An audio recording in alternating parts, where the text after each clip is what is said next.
we have also gone digital. So go digital has become the mantra, has become the buzzword of nowadays. And digitalism is considered to be a almost new religion in the new normal world. Of course, we keep attending a lot of webinars, and I could say 30 to 40% of the webinars are devoted only on talking about digital movement. Am I right, Aravind? Absolutely, absolutely. That is how I also come across about you. Mr. Harish Bijur, a brand consultant, says the OTT consumption has gone to the level of almost 3 hours 38 minutes per day. CK Rangarajan, okay, fondly known as CK. So CK Rangarajan or Raganathan of Cavincare, he says that the print media is almost in danger. The CEO India of Standard Chartered Bank, he says going back to non-digital is almost irreversible. And I happened to chat with the managing director of a popular Tamil magazine called Vikatan, Ananda Vikatan. He claims there has been a 300% uptake as far as downloading their app is concerned. Okay. Again, Malayalam Manorama online climbs 35% uptake. The story keeps going. Even educational institutions like ours, we never hesitate to embrace the technology, and that's how we could achieve 25 programs within the short span of 3 to 4 months summit. But there are a lot of questions which are to be answered. Say, for example, is this a pause? Is it a disruption? Okay, and media consumption habit has completely gone through a different paradigm shift altogether. And is it a temporary change or is it a sticky change? We can call it. So again, growth in digital media, is it just a flash in the pan kind of? We don't know.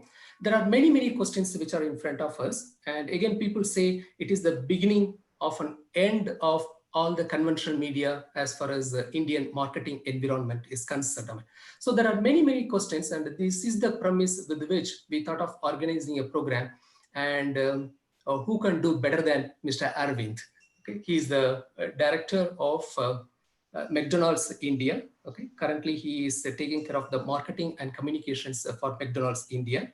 He has got more than 20 years of experience in this particular domain. And prior to McDonald's, he was looking after the marketing and analytics part at Kaya Ltd. Of course, analytics has become a favorite subject for Mr. Aravind because he has done his statistics. Am I right, Mr. Aravind? He has done his statistics. That's right. As his bachelor's degree. He has also served at various capacities for Levi Strauss, Britannia, and TVS Motor. His areas of competence include branding as well as retailing, and of course, of late, analytics too. And I could see his photo in a lot of national as well as international forums.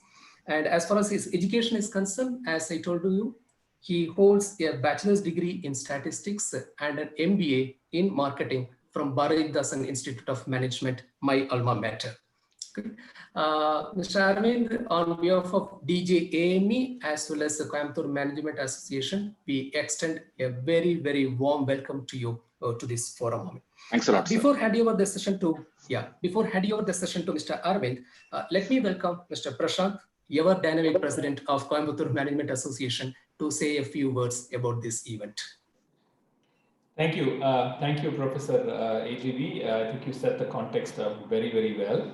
Welcome to Mr. Aravind. Thank you so much for joining us today.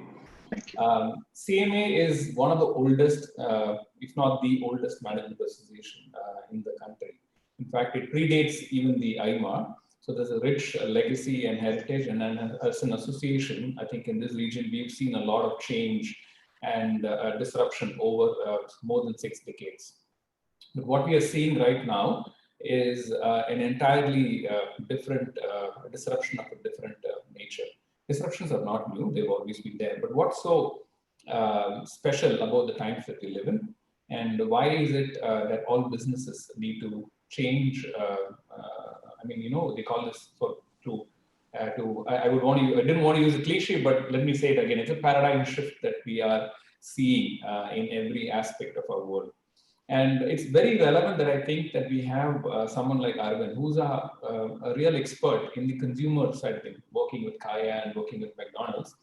And why is the consumer side of things very important today to understand enterprise business strategy is because expectations are first set in the consumer world. Today, enterprise expectations are shaped by what we as consumers get used to. So if I'm used to ordering, say, McDonald's via an app, I expect that flexibility from a bank. I expect that flexibility from any business that I do with. If I'm getting super fast service from McDonald's, my line of thinking as a consumer is to see why can't I expect that in any business that I do, that I give my money to. So seeing as it is, consumer businesses are at the forefront of this disruption because they're the first people to see the change that industry is going through. And I can't help but share a few insights from my industry, which is IT technology. And as you know, we are also at the forefront. We're probably responsible for some of the disruption, but responsible in a good way. Let me put it that way. And I just want to probably talk about two things. And leave you with this and leave the floor to Mr. Aravind, who's going to talk more about this. What we're seeing right now are two things. There is something called a cusp and there's something called an event horizon.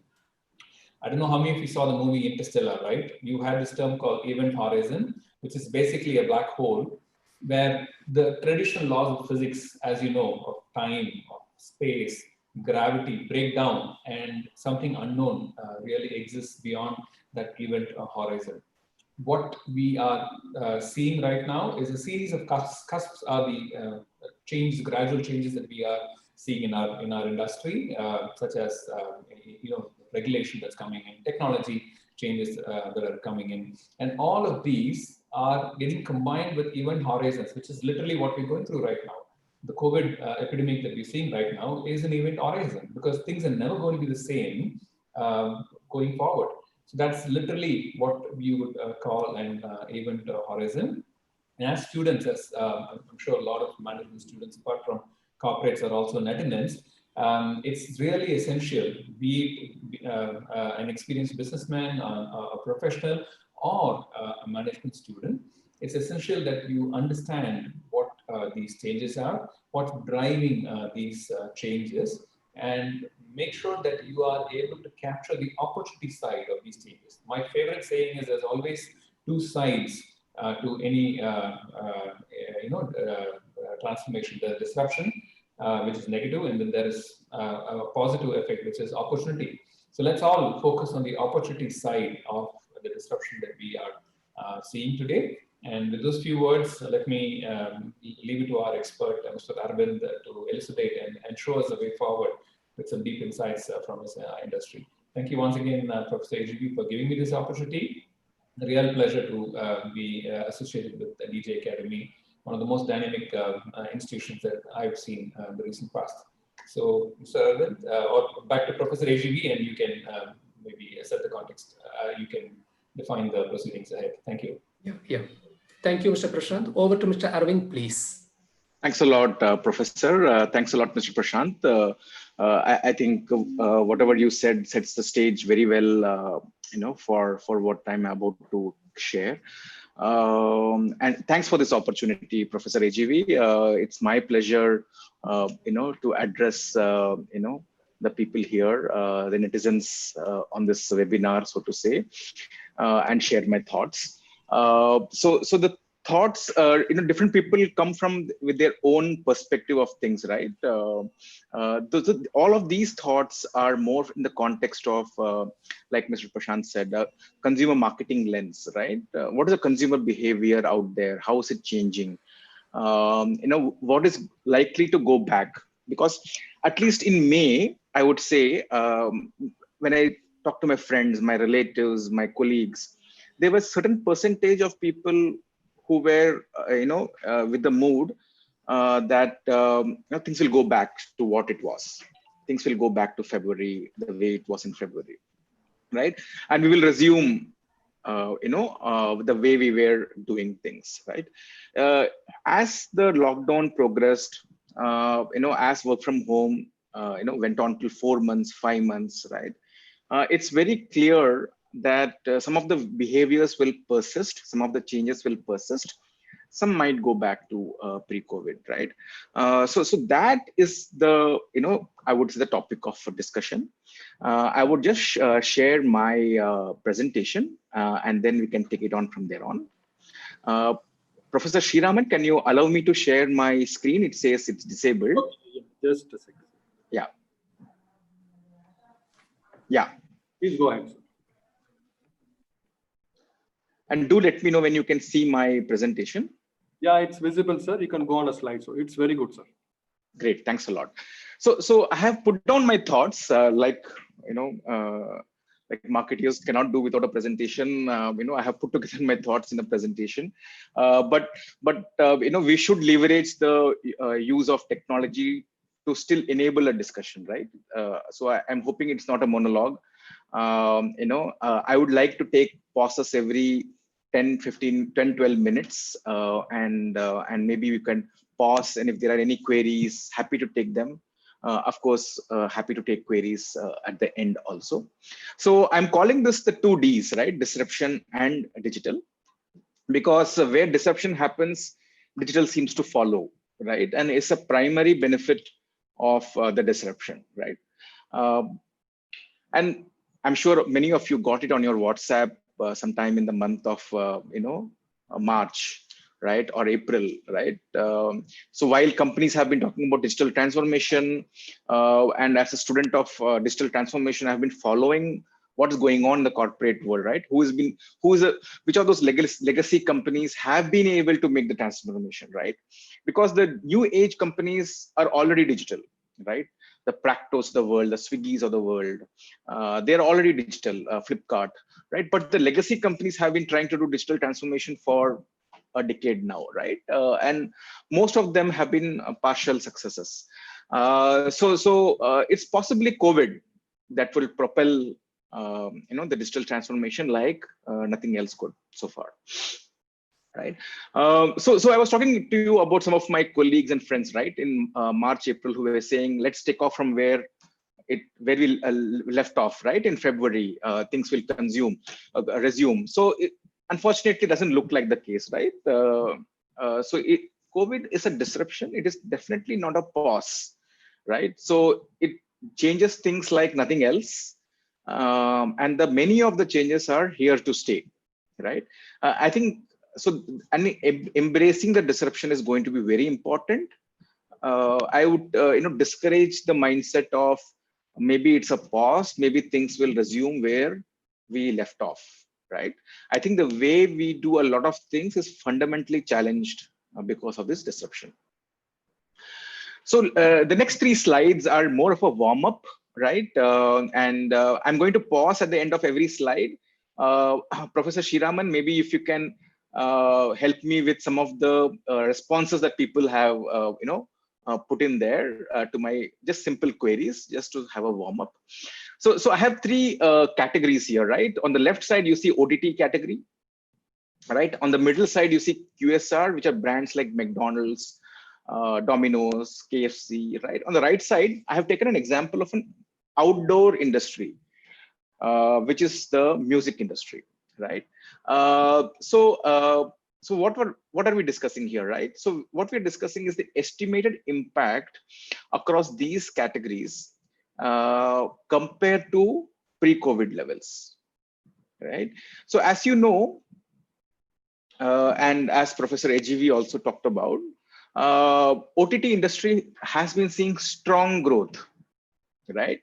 QSR industry has been moderately impacted, while the outdoor music industry has been severely impacted, right? I think only last month there was an example of a successfully conducted outdoor music event with a lot of social distancing, right? Which means probably 20% capacity compared to pre-COVID, right?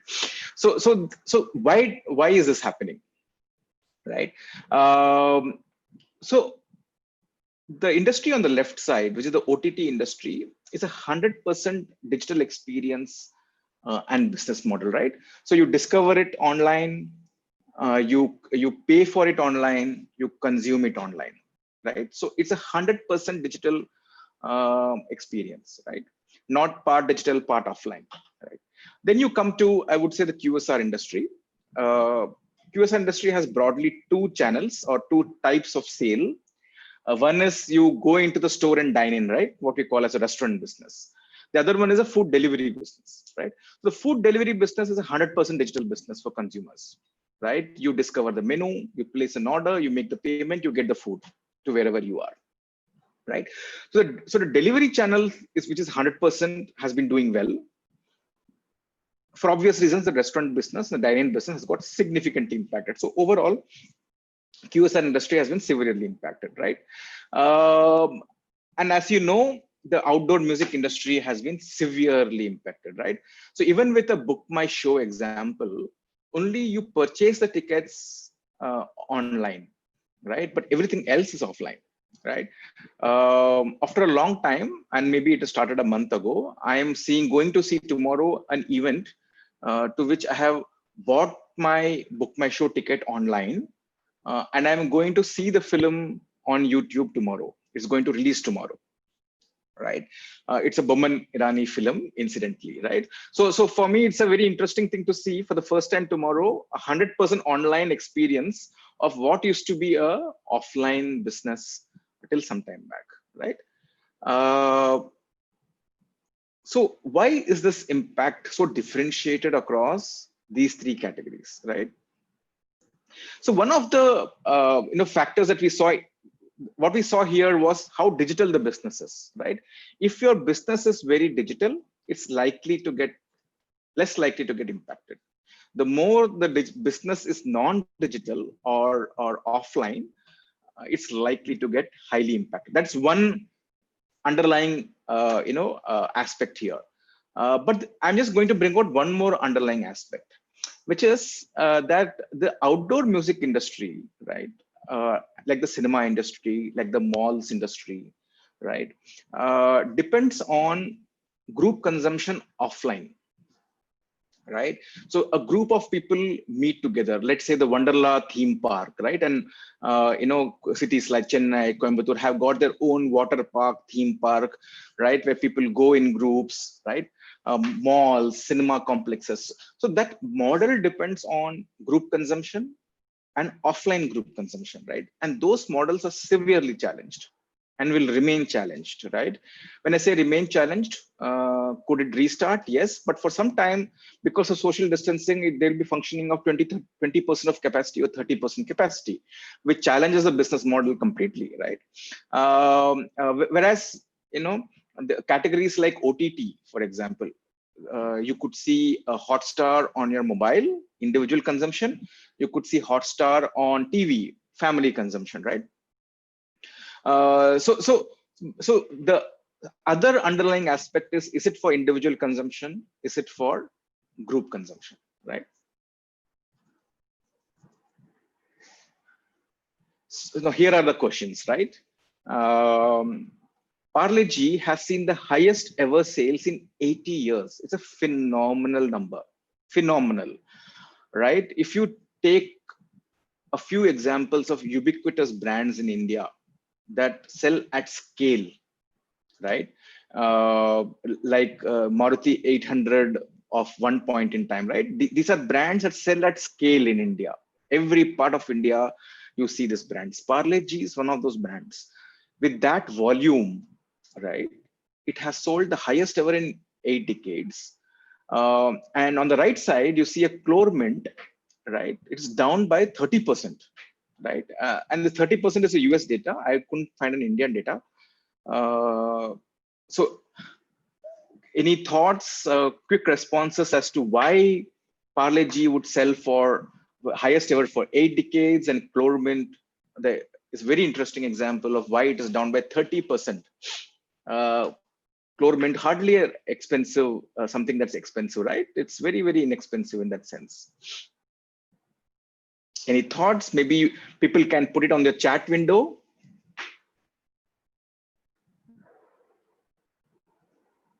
Yeah, you can see the chat window, Aravind? Yes, thanks. I can see the chat window. Yes, I will react. Right. So I can see Right, right. So Ravi says, for example, no meeting of people, right? Yes, there you have it. Parlay is an essential product, right? So the Parlay G, bang on. Thanks for the responses, right? So Parlay G um, is, suddenly has become a meal replacement for a lot of people, Yeah. right? So a lot of underprivileged people, a lot of migrants who are going back home, ran out of food. You all have seen those stories. A lot of them, here is something safe, here is something affordable, right? It's no longer a treat. There is and biscuits, right? By nature, there's a great delivery of energy in a small piece, right? So, and then you have chai, right? The great thing about India is chai or tea is very much affordable and available everywhere, right? So you have chai, you have Parle G, right? And I have kept my, hunger pangs at bay. I've dealt with my hunger pangs, right? And then Chlormint, I see, Ravi saying no meeting of people. Absolutely, right? So for all the, let's say, the smokers out there, for all the people who kind of, used Chlormint and the likes because of social occasions, those social occasions are no longer happening, right? So no wonder that some of these, both of them used to be defined as essentials in the pre-COVID era, right? Or let's say FMCG in the pre-COVID era, not essentials, right? FMCG by definition encompasses both of them, but they have been impacted so very differently, right? I will go on, right? Again, quick responses here, appreciated. So your formal trousers significantly impacted, right? What you see on the right side, face creams and eye beauty creams, I would say, have been, growing. Any thoughts here? What would be the reasons?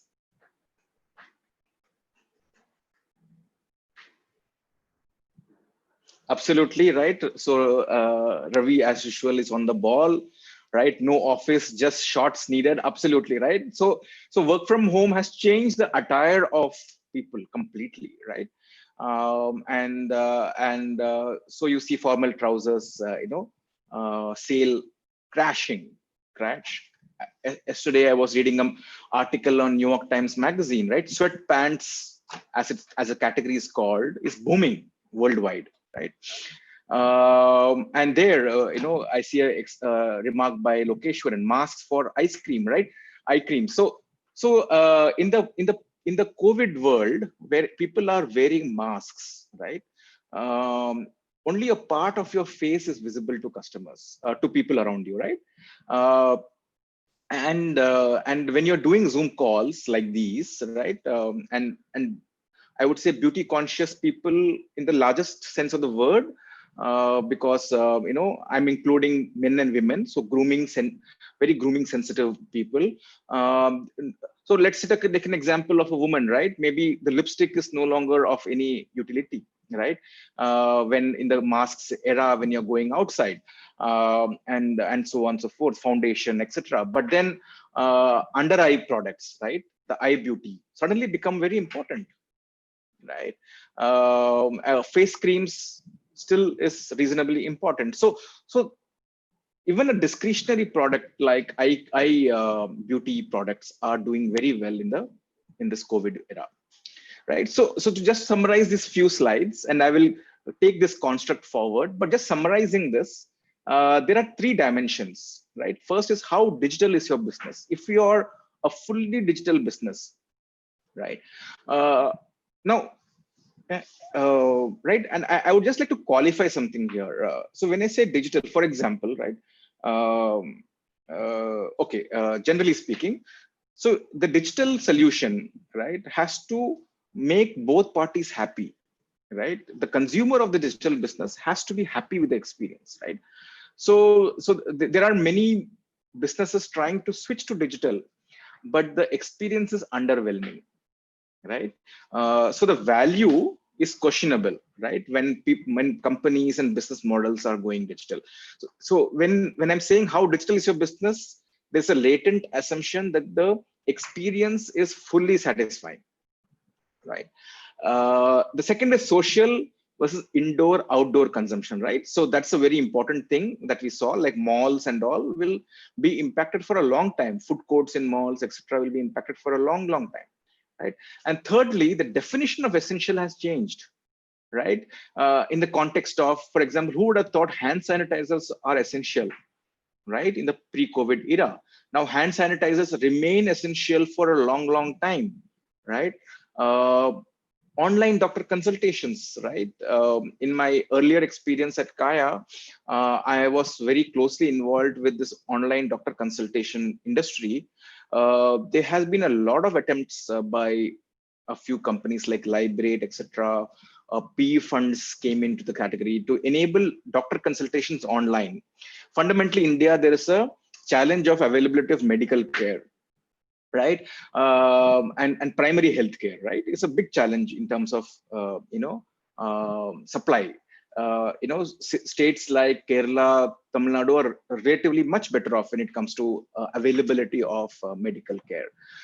So the thought here was online doctor consultation to make the access very democratic, right? Not for want of a very good UI UX, not for want of funds, but the consumer inhibition to go online to do a doctor consultation was enormous, right? And in the last 1 month, my aged parents have been able to do online doctor consultations twice. First time, wasn't a great experience.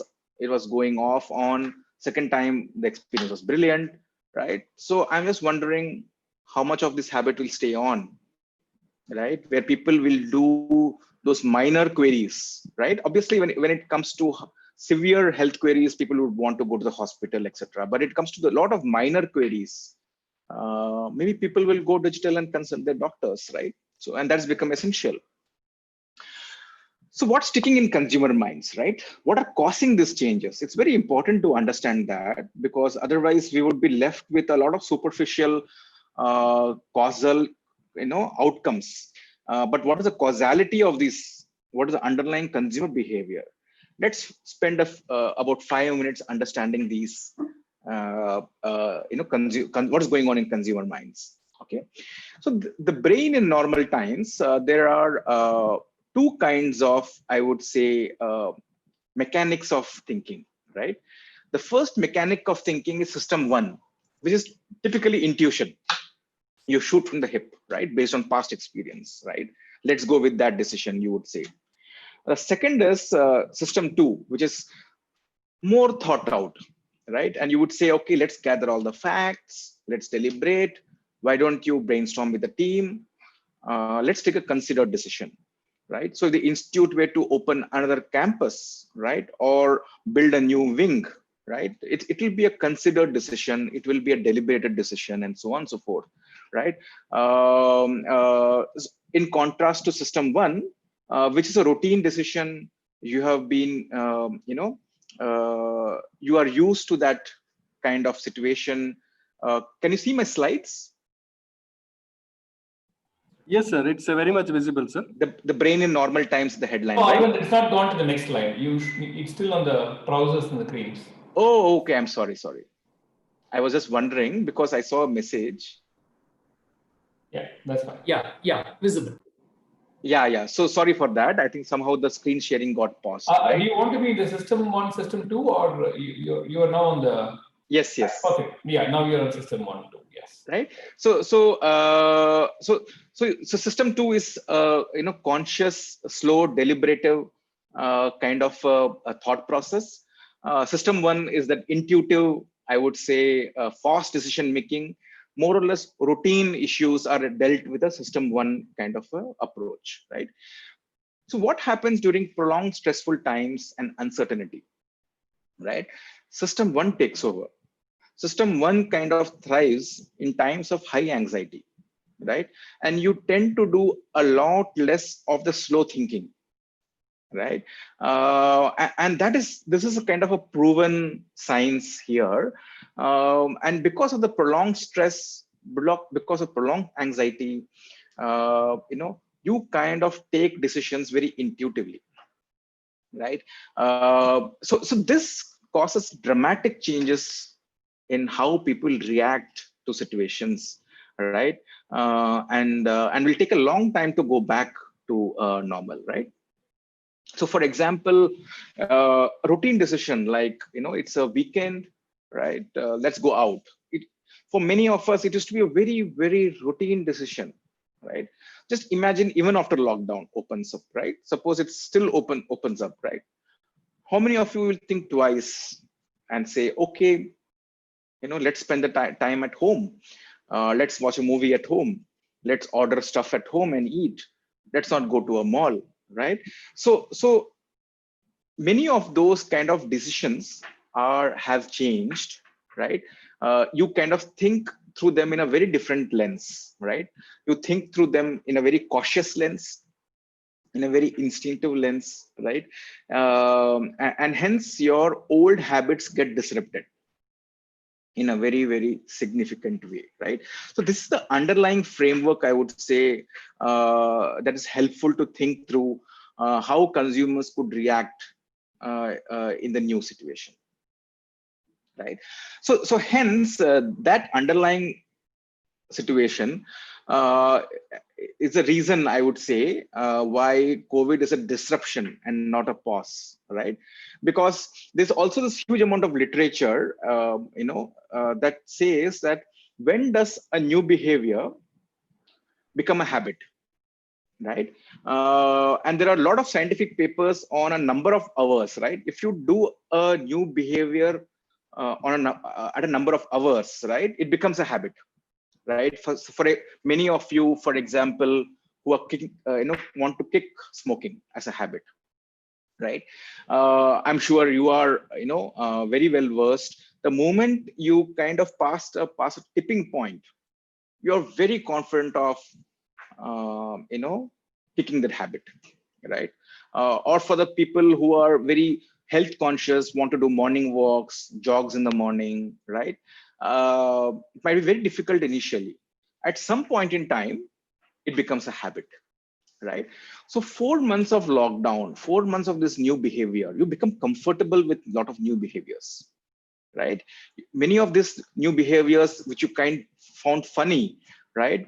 I'm sure the first Zoom calls you all found very funny, right? And very inconvenient, right? Maybe even now you miss, the meetings at office and the college campus, etc. Because, but your comfort level with the Zoom calls significantly would have gone up over the 4 months, right? So you're getting comfortable with new ways of doing things, right? For example, e-payments, right? Online payments. Many of you who have not tried online payments before, for whatever reason, I'm sure have started online payments in the last 3-4 months, right? And then it becomes a habit. Why handle cash? Why handle credit card? You have online payments, right? So it's a disruption in every sense of the word from a customer perspective. So let's look at some micro insights, just to throw some light on this, right? So this is nothing but a change in time spent versus pre-COVID. So you see social networking 25% in the week of 16th March. What it means is 25% people are spending 25% more time on social networking compared to pre-COVID, right? And 25% has become 32%. Right now, let's look at the implications, the significant implications of these changes. Right, the first is, there's a huge influencer industry, right? And stuff in green are positively impacted. For stuff in red is negatively impacted, right? So there was a huge influencer industry even pre-COVID, right? Suddenly, the demand for influencers has gone up significantly. People are spending more time on social media, Twitter, Instagram. TikTok was a big beneficiary till its ban a few weeks back, right? Which spawned a huge industry of influencers, right? Content industry. There are so many content developers, right? For digital. Suddenly, their demand for services has significantly gone up, right? Games, right? Online games has gone up by 44%, right? So many of you would have seen this offline retail shops where people go and do gaming, right?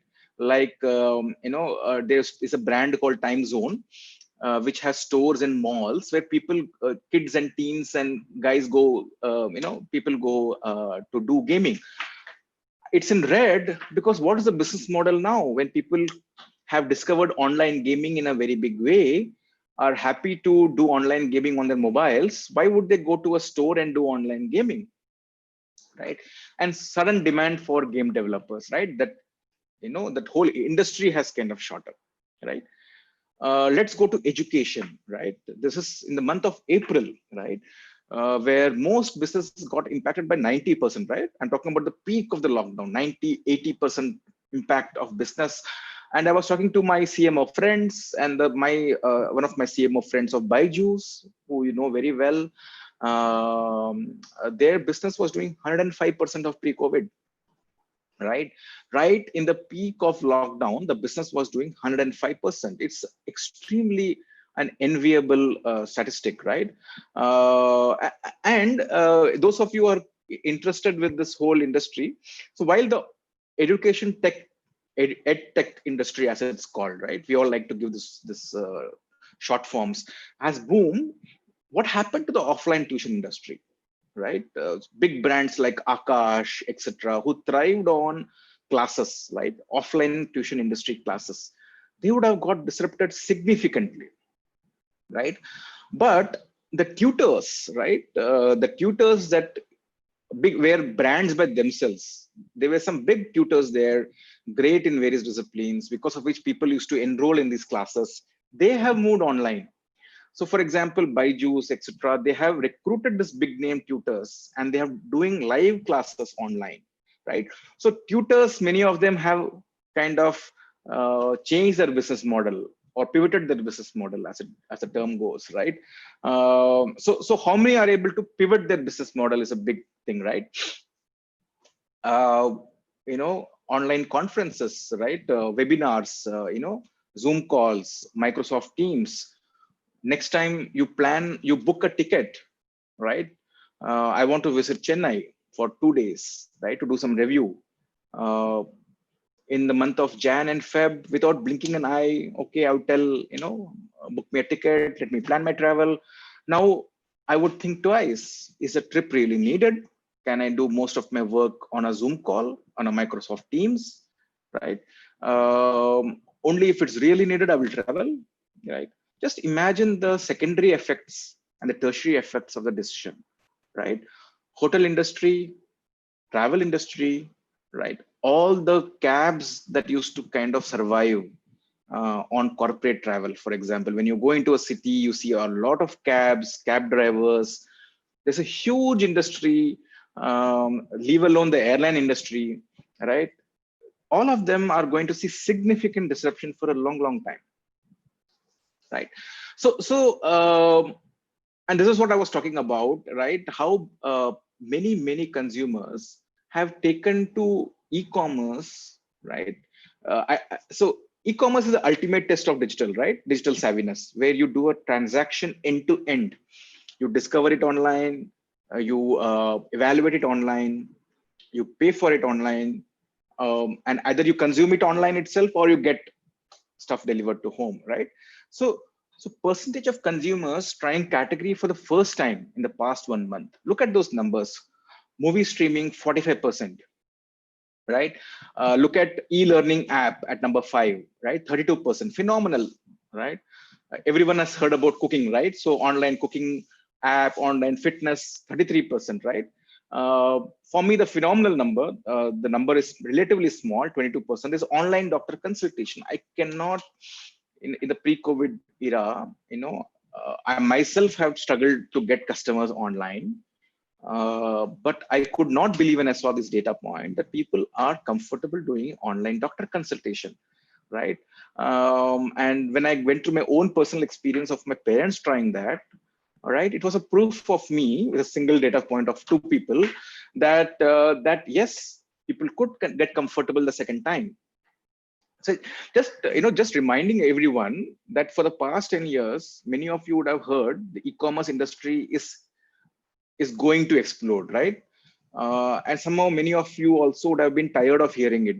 When will it finally explode, right? It's going to explode. It's going to explode.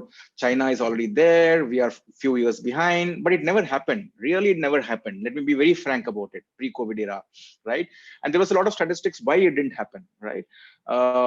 In the end, arguably, there are 50-80 million of e-commerce users online. That's it in India, pre-COVID. That's it. That's a very, very small number, right? 50 to 80 million dedicated online e-commerce consumers. That's it. I'm not getting into why it wasn't bigger. Many of them, suffice to say, dropped off after the first transaction because they were not happy with the experience, etc., etc., etc. Right? Now, just imagine maybe the time for e-commerce industry is finally here. Even in a lag market like India, maybe e-commerce finally takes off.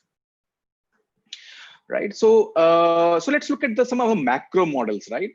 And this I found as a very, very useful model by BCG, and consultants like BCG are great at giving us models, right? So, what are they saying? The 3 themes of new consumer behavior, right? And this is a very useful model. Encompasses most of the examples that we have been talking about. The first is social distancing. Second is health and hygiene. And third is income uncertainty, right? These 3 themes, according to BCG, will determine the way consumer behavior will pan out, right? So for example, so what they have done, right? And this is a very interesting model in application, right? So you see the 3 themes of social distancing, health and hygiene, income uncertainty on the y-axis. And they looked at about 11 behaviors. And they have classified these 11 behaviors, right? So the first set of behaviors have been classified under reversal of past trends, right? So where these trends are likely to be temporary, right? And may go back to pre-COVID level, right? So that is one, I would say, one kind of behavior, one set of behavior. The second is acceleration of existing trends, where these behaviors are likely to be much more sustainable and are unlikely to go back to the past behavior, right? And third is some very new habits, but it is suspect whether these new habits will stay or they'll go back to pre-COVID, right? So like I said sometime earlier, there is a lot of literature on when does a new behavior become a habit, when it kind of lapses back, right? And we are all familiar with that paradigm, right? So basically it says pillar 1 and pillar 3 could go back to pre-COVID, but pillar 2, there's a very good chance that it stays, right? And there are some data points here, right? So for example, bringing the outside inside, right? With grocery shopping, for example, many across India, many have tried grocery shopping online for the first time in this lockdown period. And the third time, fourth time have been relatively satisfactory, right? Many a time, for example, trust in the brand over everything else. I'm on the left side of the screen, right? So there are so many spurious products nowadays because you're not able to go to the store, read it, look at the product, front of the product, back of the product, and then decide to buy. You're seeing something online. You would go for trusted brands in this situation, right? There's already a lot of economic pain. There are pay cuts that have happened, job losses that have happened, right? So trading down and bargain hunting is big, right? Then I'm coming to the point number 5 on the slide. 51% saw an increase in payments via digital wallets. We talked about that, right? 40% may spend more on health and wellness, right? Which is a very, very important theme. Preventive health is going to be of very high importance in the next few years, right? Coming to the right side, remote way of living, some of the new habits, right? People have started, for example, 300% load increase in Anand the Vigadan app right? If you can imagine a brand like Anand Vigadan is a historic brand, right? It's a phenomenal brand, right? So people are finding a completely new way of enjoying Anand Vigadan, right? The example that Professor AGV explained. So there has been a lot of new changes, and it's good to see these changes in the lens of social distancing, health and hygiene, and income uncertainty. And this is a useful framework when you apply to see what habits could remain, what habits could go back. And the habits you think will remain, you have to plan for it. As a business, as a brand, as a marketeer, you need to plan for this, new behaviors and be ahead of the curve, right? So some of the labels, I'm just giving some labels here for easy learning. I would call, for example, bring the outside inside. I'll give a label of convenience, right? Where trading down, I would give a label of price discovery, right? In the offline world, very difficult to do price discovery. In the online world, very easy to do price discovery, right? Digital payments, right? E-commerce, comparisons, functional shopping, social media, content, simply consuming content, right? So we made the case that it's a disruption, not a pause. Now we are making the case that the other part of the D, right, digital, is how it's all coming in, right? Because digital does a fantastic job like nothing else to deliver on convenience, price discovery, functional shopping, comparisons, e-commerce, digital payments, social media, and content, right? And that is why disruption plus digital, that pairing is happening today, right? Because of the benefits that digital bring to the average consumer, and this extended period of lockdown is making the average consumer finally appreciate the benefits of digital, right? Now, having said that, right, it is highly possible, and you should kind of account for it also. There's a risk that we become too gung-ho on digital, right? What is the risk in all of this? The risk on all of this is the context of India, right? So there are many categories who have already recognized this, right? And are trying to go digital. But the digital solutions is far from satisfactory. It's something, the famous Indian term called jugaad, right? Now that will not work, right? And that is where people, brands, businesses have to think of digital in terms of product and solution, go to the experts, work with them, right? And truly bring about an exceptional experience online, right? So it is not just a tick mark that I have bought the offline experience online, right? The online experience has to be truly superior, truly exceptional. Otherwise, consumers would want to go back to offline. So what should brands do, right? Because this is all about planning for the scenario, right? So A, we looked at consumer behavior. B, we looked at, what buckets of consumer behavior we could kind of put that in, what habits could change, what habits could kind of remain. So there are some, I would say, some framework to kind of help brands to respond to this new normal, right? The first is reposition the brand and the product, right? The second is grow the digital part of the business faster, right? And third is disrupt the business and recast the whole business into a digital tech-powered business. So obviously you could do all of this in combination of each other, right? And I will kind of explain each one of them. The first is reposition the brand and the product, right? And this is a very interesting example. I gave the example of this early on the presentation where it was declining by 30% in the US, right? But as you know, in the world of masks, you're wearing masks, you're running, you're walking, you can also get mask breath, right? If you're a smoker, or if, let's say, bad breath, many people have this bad breath, this called halitosis, right? In which case, the bad breath, it becomes very uncomfortable for you when you're spelling the bad breath yourself, right? So this brand has repositioned the mint, right? And they're saying mint before you mask, right? Now, I think this is a very smart example of a brand aiming to be relevant in the new normal. And this is a simple case of repositioning, right? Another example of repositioning, right?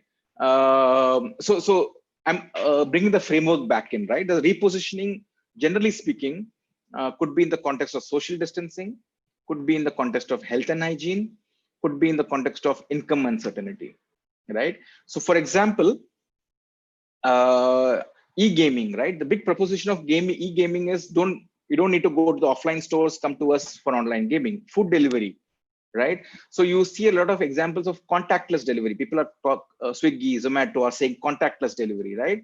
What does it mean? They are repositioning food delivery, which in the pre-COVID context, the benefit of food delivery could be only convenience.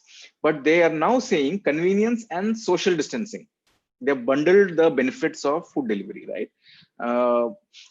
Movie releases, right? They are saying, okay, you can't come to the cinema halls, we will come to you. So there are movie releases on OTT, right? So social distancing as a theme is one example, as one theme to kind of reposition the brand. Second is health and hygiene. There's already a huge demand of health, safety expertise and services, like health, hand sanitizers, etc. Every brand has launched their own hand sanitizers. And thirdly, income uncertainty, right? In a country like India, where the economy was already not doing well pre-COVID, economy was slowing down. You see a lot of income uncertainty in the next 1 or 2 years, and you'll see a lot of offers, installments, schemes. Yeah?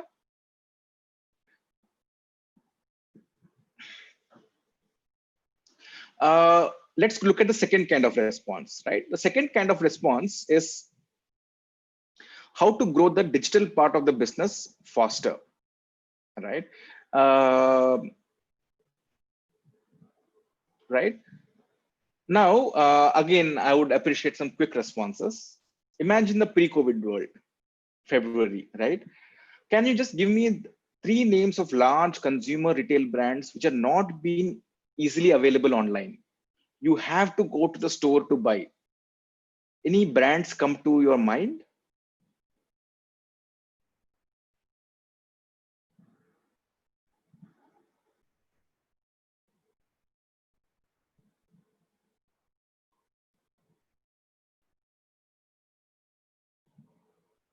You can type in your responses on the chat window. So my question is, 3 names of large brands not easily available online.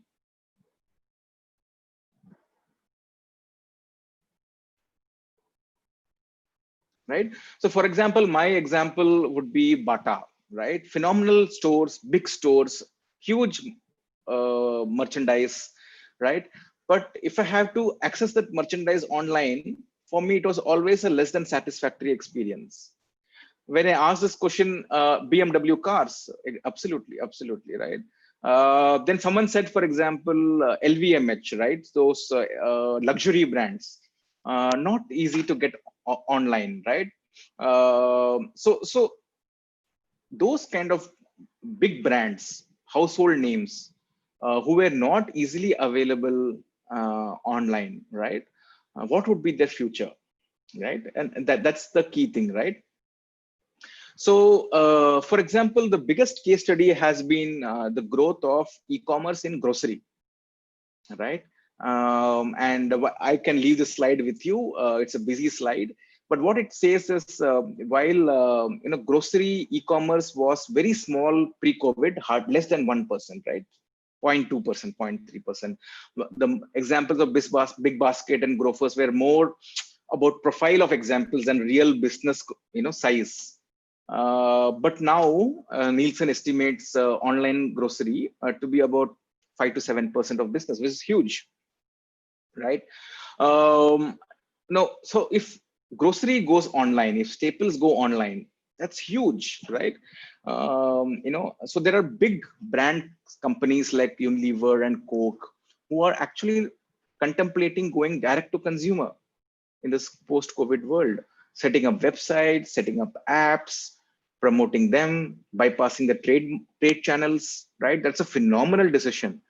And many of them are seriously contemplating going direct to customer in this new phenomenon, right? And then the third one, which is disrupting and recasting the business into a digital tech-powered one. I follow this professor a lot,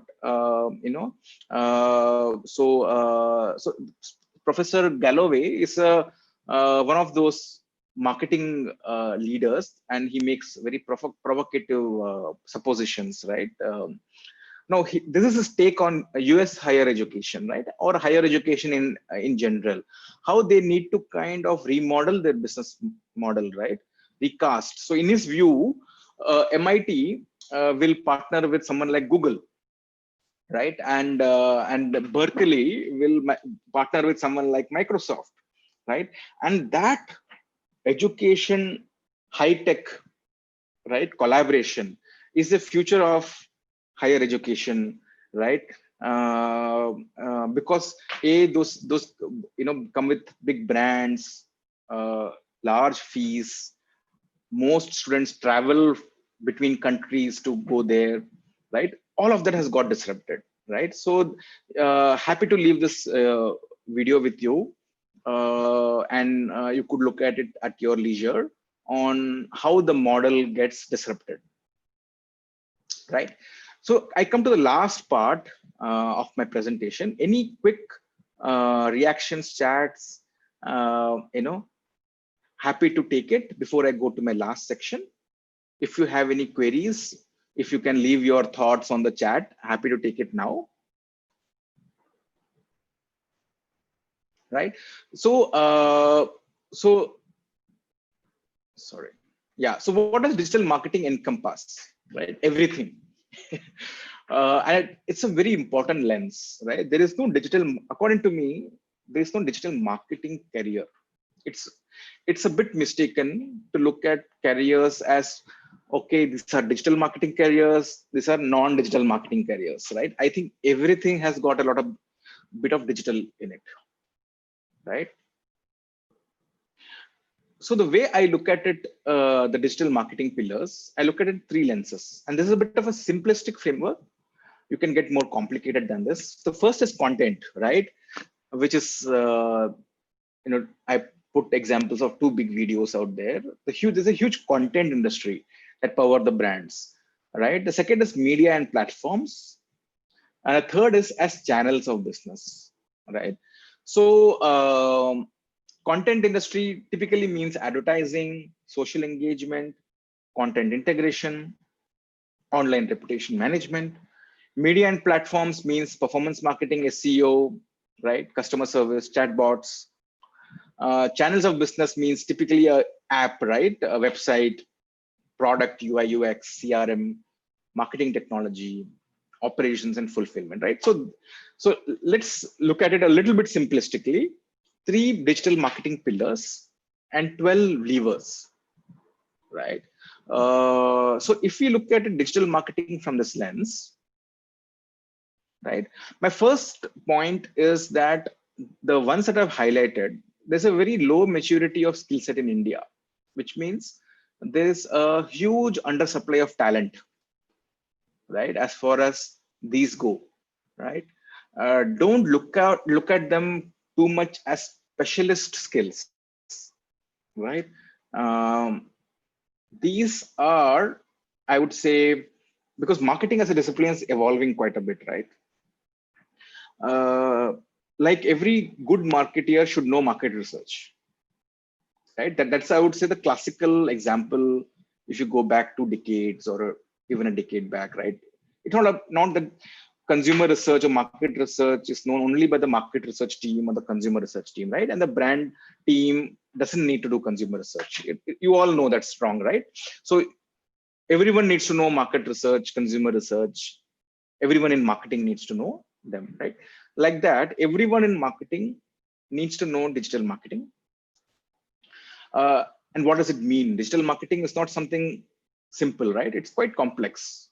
Even in the simplistic framework, digital marketing has got 3 pillars and 12 levers.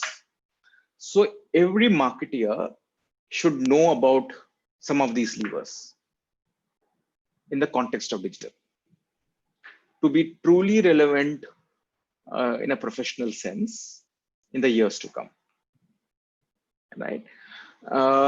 So what does it mean for careers in digital? Like I said, it is not about digital, non-digital. Everything is digital. Maybe the extent of digital is a question, right? Some of the careers are purely digital careers. Some of the careers or professions have a little bit of digital in it, right? So yes, opportunities like this come along very infrequently. And the last bit of view I have, the thought I'm leaving with you, this is the way you normally look at digital careers, right? How can I look at specializations? Okay, how can I get specialized in performance marketing? How can I get specialized in CRM marketing technology? How can I be specialized in content integration, right? But what the businesses need is a general management skill in digital, which is also very important, right? So what does general management skill in digital goes, right? So if I group this 12 levers into consumer marketing, media, performance marketing, CRM, tech, and fulfillment, in my view, a general manager in digital, right? What companies tried with CDOs, you heard a lot about chief digital officers, chief technology officers, right? Those experiments are ongoing, but a truly a general manager in digital will have 2 or 3 of these specializations, right? The person would be having experience in consumer marketing online, with CRM thrown in, for example, right? With a good amount of technology knowledge, right? Technology knowledge is extremely crucial. You can't be an amateur on technology, on product, and hope to have a long career in digital marketing, right? So while professionals like me have kind of pivoted, so to say, from an offline era to a digital era, the new set of general managers in digital have to be different. They have to be digital right at the core, having extensive experience across some of these levers I talked about, which would make them get to the C-suite in the new digital era faster, right? So look at this as specializations as well as what I will do 10 years from now, 20 years from now, from a general management perspective, right? So in a sense, it's a huge opportunity out there. Please leverage this opportunity, and don't look at it as digital, non-digital. I think let's take the assumption that everything is digital in the years to come. Yeah, that's it from my side. Thanks a lot for the opportunity, Professor AGV. Back to you. Thank you, Aravind. Great listening to you. Aravind, I have one question, leaving the space for my students. What is going to happen to the conventional mass media like TV and newspaper in the years to come? Right. So even if I go back, so let me give you 3 instances of that, three snapshots of that moment. I would say about 5-7 years back, when the Google and the Facebook started their fantastic marketing machine in India, trying to convince marketeers that India is going to become digital, right? That's how. Yeah. And their ambition at the time was to replace television in India, right? And they try to convince marketeers that television is dead, move your television monies to digital, right? That didn't happen, right? When I say that didn't happen, consumers didn't shift from TV to digital, right? However, what got impacted actually is print, right? A lot of the news consumption, for example, shifted to digital. So actually, print industry was the first one to get hit, right? And so when I moved to another snapshot 2 years back, media agencies, even Google and Facebook had shifted their selling proposition. It is no longer I am trying to replace TV. It's trying to replace print, because print was still a big spender or contribution in the overall advertising, landscape in India. But now I think it's the next level, right? Now I think very clearly, right? So let me kind of split it into three: TV, OTT, and digital, right? So in TV, there has been an extraordinary growth in Doordarshan because of the content that they have brought in, and in news, right? Because people are very worried. They don't trust online news. They are going to the TV news channels. The quality of Indian TV news channels leave a lot to be desired, but that's the consumer behavior today. So these two genres are doing well on TV. Huge shift of entertainment to OTT. So the Hotstar, the Voot, Jio is going to come in. It's already there rather. So there is a huge what do you call shift to OTT that's going to happen, especially when people are going to get mobile. So just imagine work from home situation today, and tomorrow office is there or wherever, right? I'm going to travel, and maybe I will catch up a little bit on Hotstar, right? Because I'm now used to Hotstar, right, at home. And then there's YouTube and Google and the Facebook ecosystem anyway. So I think definitely now we are going to see a shift from TV, a faster shift from TV to definitely OTT. Maybe YouTube will be one of the beneficiaries. So that's broadly how I'm seeing it. Okay. Thank you. But it's too soon to many people jumping the gun to announce a demise of TV. Not going to happen for India, right? So the draw of original programming, because Indian OTT unfortunately are not investing in original programming, right? So if they invest, if Hotstar and all do the original programming investment like a Netflix, Amazon consistently, then I think they have what it takes to move the people from TV. If not, people will go back to TV.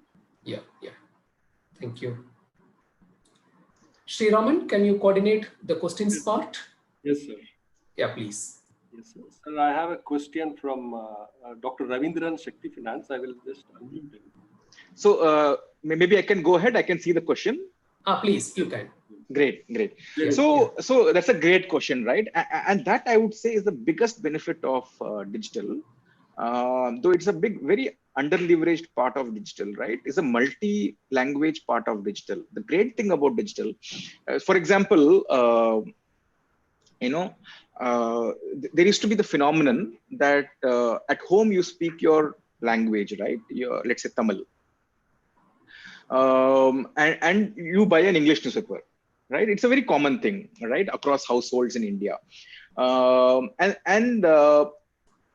Maybe there's an innate need, also because you're so familiar with the language, you would like to read news in English and also news in Tamil, for example, right? Which means you have to subscribe to 2 newspapers in the in the pre-COVID era. But there are a lot of news portals today that offer fantastic language options, right? And you could read it or view it in the language of your comfort, right? So actually digital has that ability to offer language solutions better than the non-digital media. Unfortunately, when it comes to websites and apps, it's still in English, right? Except some popular apps like Flipkart and all, it's still in English. So yes, I agree with you. That is going to be a stumbling block. But I think brands have realized it. The language part of it is something that brands are working on. And if they work on that, if they make it in a local language, I think it will really help the growth. Yeah, I can. You can have a look at. Yeah, please. Yeah. So I think the next question is from. Yes. Next question is from Mr. Lokeshwaran. So Lokeshwaran. Yeah, I have the question. So there are 2 big things here, right? First is food delivery, right? I think a lot of brands like us are accelerating their investments on food delivery. There were brands not even having an app till 2 months back, right? We had an app for the past 8 years. McDelivery app is the name of the app. It's available on iOS and the Play Store. So we are investing significantly on the food delivery segment. Whereas the brands who didn't have an app or a website to order are now launching them to make themselves relevant, right? On the ghost kitchen, concept, it's a tough one, right? So there are brands like, for example, Rebel Foods is a very famous example in India. They have got multiple brands, food delivery brands, and they have got a lot of this kitchens, minus a store, ghost kitchens as it's called. So there are examples of successes, right? But the economics of this remain to be seen. It's an appealing business model for many of the new brands. In markets like Indonesia and all, it has seen fast adoption. So let's see how that progresses. Right, then another question Aravind, can Professor read the question about the benefit of the audience? Oh, okay. If you don't mind. Yes. Shriram, quickly you can read it. So there's a question from Siddharth. He's a student from DJ Academy. He's asking, what should we look for in a marketing partner to help us face innovations? What challenges does disruption pose for you and your business? Sorry, I couldn't hear it. I'm sorry. Your voice cracked. Is it okay, sir? Shall I repeat? Yeah, yes, it's okay now. He's asking, what are the challenges does digital disruption pose for you and to your business? Yes, significant amount of disruption, right? For example, in the industry, about 70% of the business used to be dependent on customers coming into the restaurant and eating. Now, for a couple of months, that are virtually zero, right? Now we are marketing something called takeaway, which means if you download the McDelivery app, you can order for something at the store. And when the food is ready, let's say you want to combine it with some other thing, right? You are going to a chemist or you're going to a grocery shopping. You want to stop by at a McDonald's and pick up the food. So you could order it in advance. The food is ready. You could go there, pick up the food and do your grocery shopping, for example, right? That's called takeout. So we are promoting takeout aggressively. We are promoting food delivery very aggressively. So the business model has changed. People want convenience more, and we are kind of adapting accordingly. Okay. Thank you, sir. There is one more question from Mr. Ramana Dane. He's asking, what is your views on this digital marketing transformation, engineering industry or capital? Sorry, I lost you there, Professor. Okay. Let me read it. Yeah. What is your view on the digital marketing transformation in engineering industry or capital goods industry?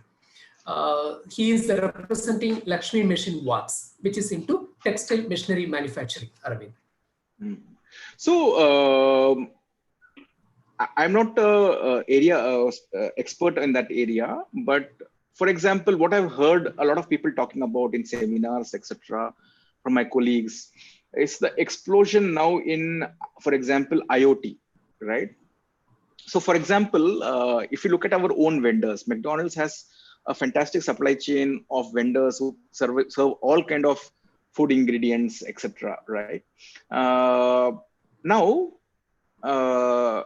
in this era of remote working, but still we want to do all of those quality checks, right?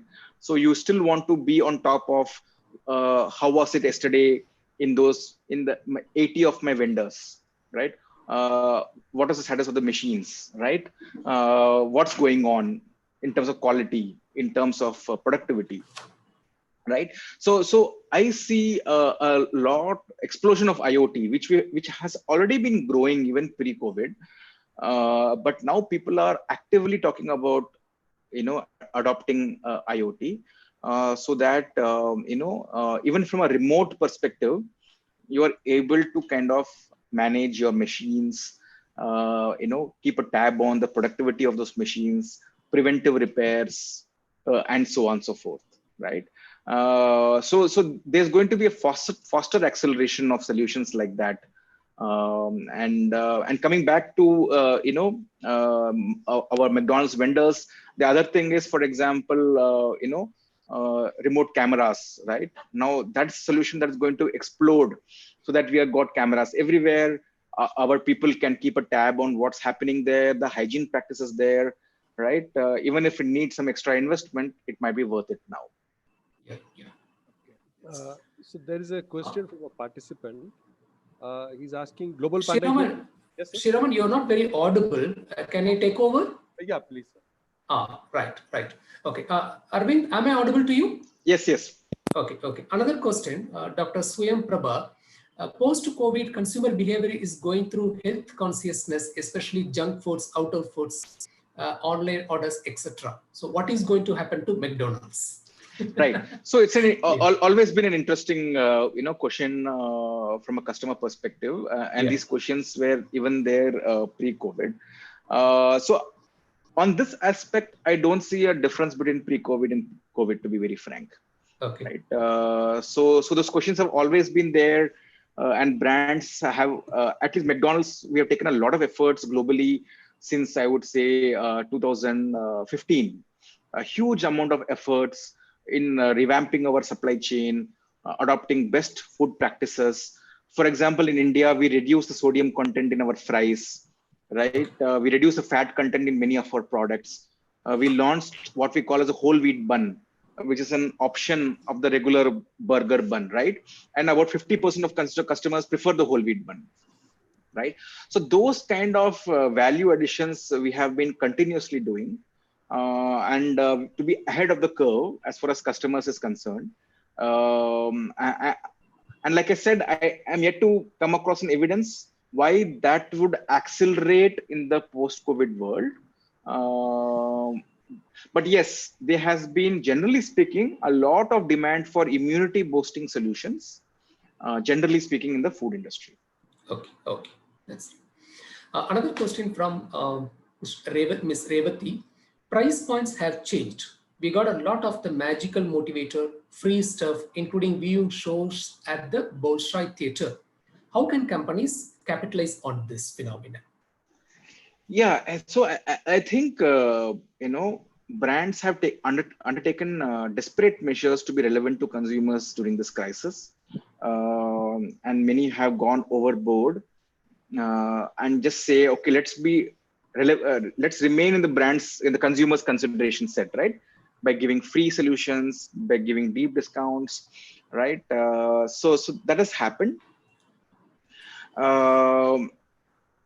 However, I think it will stabilize very soon, because there's also the literature that, if brands overdo this, in the interest of short-term relevance, they have this risk of becoming price-led brands or promotion-led brands, right?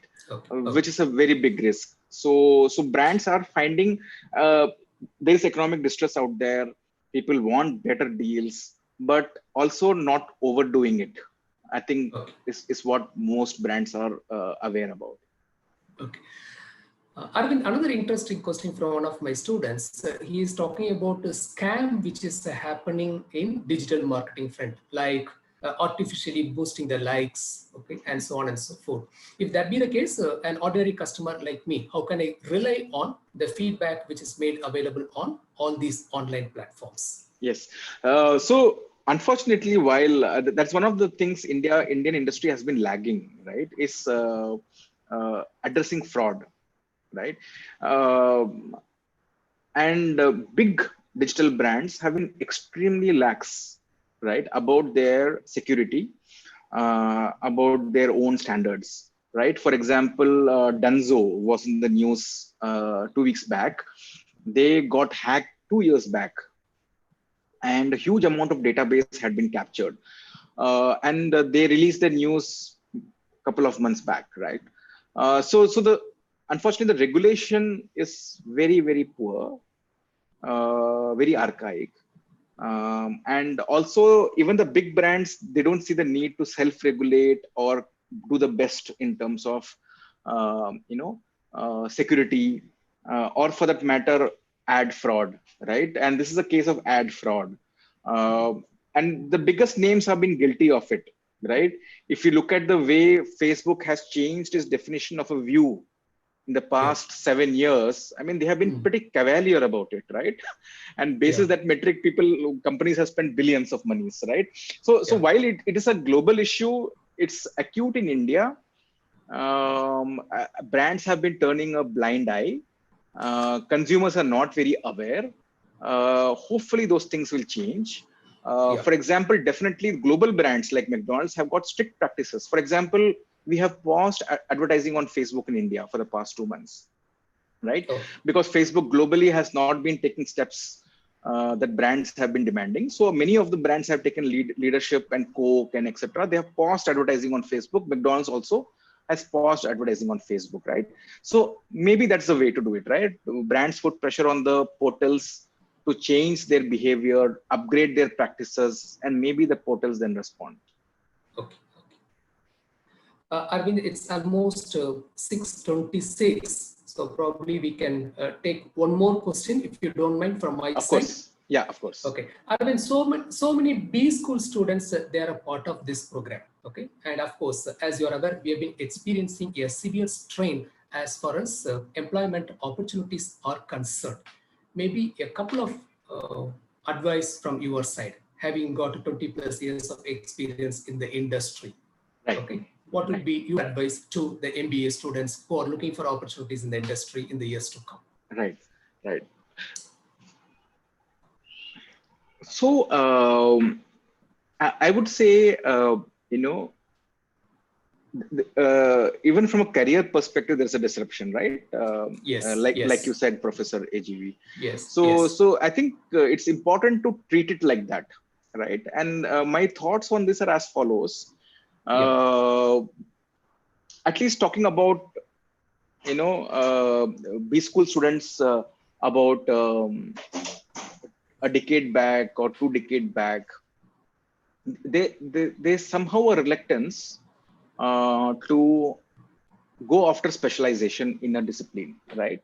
So the focus more was on, I would say, management at the cost of specialization. So for me, I think where I'm coming from is some of this function need a lot of specialization, deep knowledge, apart from management experience, right? So MBA equips you a lot on management experience, but the student should not lose sight of the fact that management experience has to be coupled with deep functional expertise, right?